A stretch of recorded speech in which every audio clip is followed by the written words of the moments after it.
Hello again. For the last 6 years, I have been working under the supervision and instructions of the Prime Minister of Israel, according to the governmental resolutions and the vision that he put in my hands to bring Israel to be one of the powers in the world in cybersecurity. It's an honor and a privilege to me to call to the stage the Prime Minister of Israel, Mr. Benjamin Netanyahu. Please.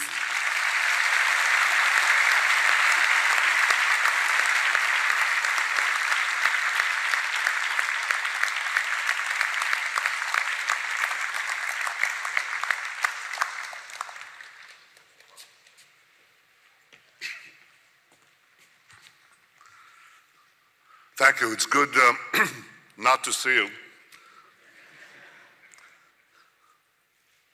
A few years ago, I decided to establish Israel as one of the 5 leading cyber powers in the world.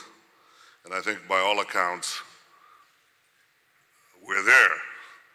But the jury in cybersecurity is always out, and it's a constant challenge. Cybersecurity is serious business. It's serious business for 2 reasons. The first reason is that it's a serious and growing threat. And it's a growing threat everywhere, because everything, every single thing is being digitized. And the distinction between high-tech and low-tech is rapidly disappearing. And as that happens, in one country after another, in one industry after another, in one critical infrastructure after another, and as we enter the world of the Internet of Things, the need for cybersecurity is growing exponentially. This is a problem for all governments, not only to protect their military or their security organizations or the critical infrastructure, their businesses, and every single organization. How you approach this is something that governments grapple with, and we decided to apply a rule that we use in the military when you have a lot of forces scattered in the field, and you can't really organize them. You decide, okay, we're going that way, and everybody fall in line, and we sort of organize ourselves as we move.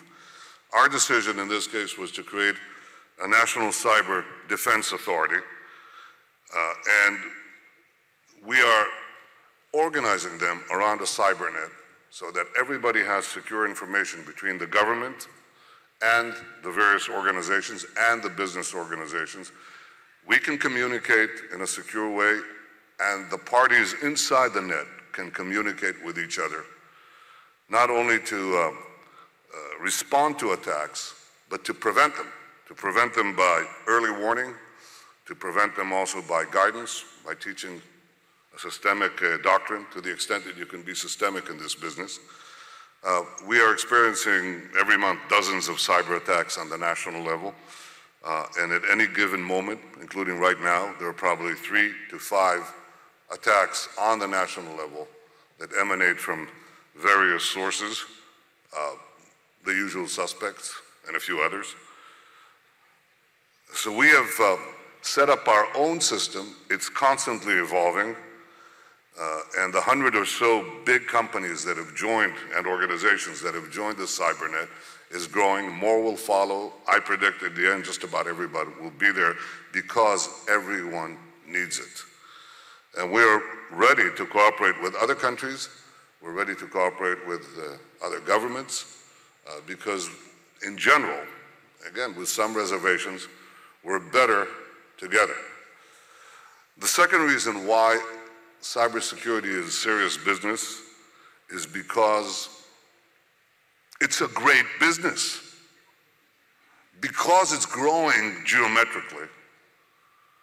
Because, forgive me, for all of you who are in this business, because there's never a permanent solution. Never. Never. It's an endless business.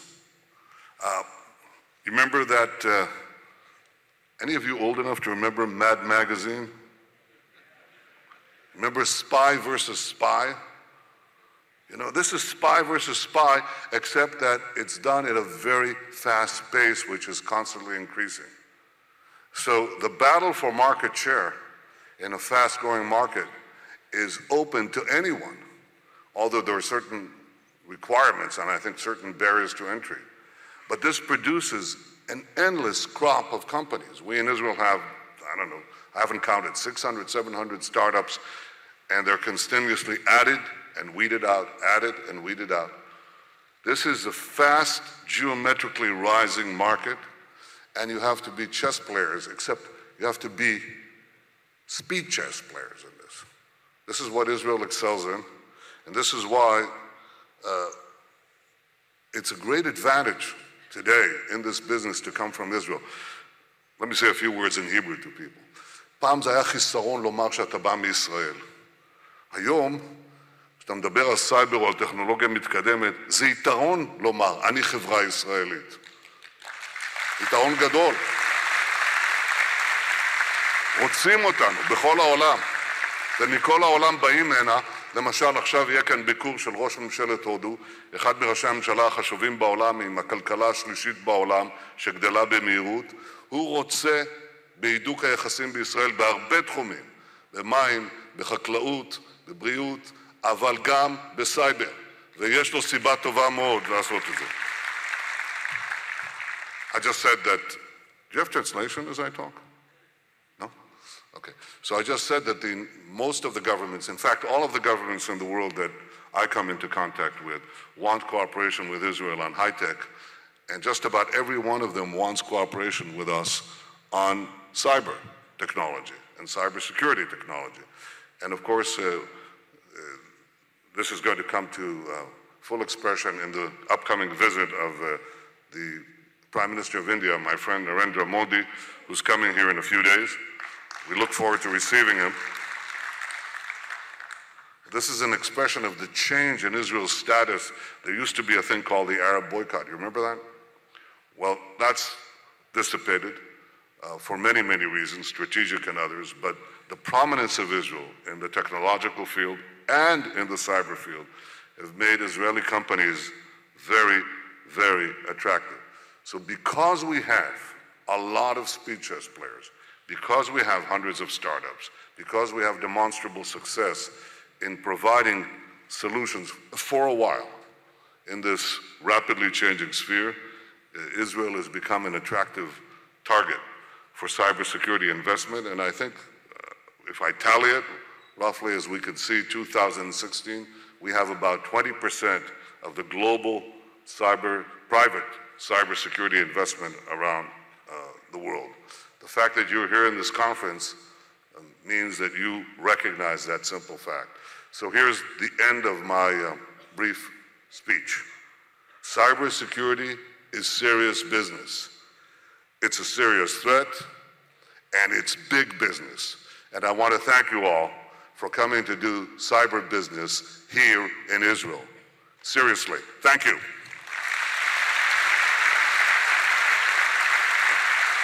Thank you. Thank you. Thank you.